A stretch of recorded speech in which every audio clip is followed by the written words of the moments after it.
पैसा भेजियो। आप सुन रहे हैं घरे पैसा भेजियो। Music by Riya studio Khagaria. महीना जे लगतो घरे पैसा भेजियो। बाहर गेलो सैया बढ़िया से तोही रहियो। बाहर गेलो सैया बढ़िया से तोही रहियो। महीना जे लगतो घरे पैसा भेजियो। महीना जे लगतो घरे पैसा भेजियो। बाहर गेलो सैया बढ़िया से तोही रहियो। बाहर गेलो सैया बढ़िया से तोही रहियो। महीना जे लगतो घरे पैसा भेजियो। महीना जे लगतो घरे पैसा भेजियो। घरे पैसा भेजियो। आप सुन रहे हैं घरे पैसा भेजियो। Recording by Riya studio Khagaria हदास। जे लगतो घरे पैसा भेजियो। बराम काम करियो दारू कम पीहो। मुर्गा मीट बनाई के सब्जी रोज खाइहो। बराम काम करियो दारू कम पीहो। मुर्गा मीट बनाई के सब्जी रोज खाइहो। दाइले ई भात पापड़ रोज खाइहो।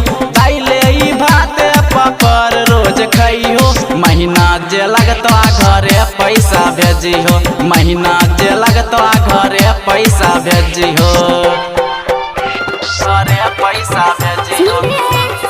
डीजे घरे पैसा भेजियो। Music by Riya studio Khagaria. महीना जे लगतो घरे पैसा भेजियो। रुपा भेजियो जमा करबै खेत लेबै बनकी। दारू नहीं गंजा पियो झाड़ियो नहीं बमकी। रुपा भेजियो जमा करबै खेत लेबै बनकी। दारू नहीं गंजा पियो झाड़ियो नहीं बमकी। बेटा बेटी के कपड़ा लाता देबै। हमें अपना ले साया साड़ी लेबै। महीना जे लगतो घरे पैसा भेजियो। महीना जे लगतो घरे पैसा भेजियो। घरे पैसा भेजियो। आप सुन रहे हैं घरे पैसा भेजियो। Recording by Riya studio Khagaria हदास। जे लगतो घरे पैसा भेजियो। गेलो लरबाना तू सुनबा तू हाल हो। हमे रहै छिया तोरे पे बेहाल हो। गेलो लरबाना तू सुनबा तू हाल हो।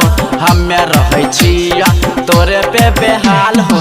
अरुण सदा के संगे हम चल आइहो।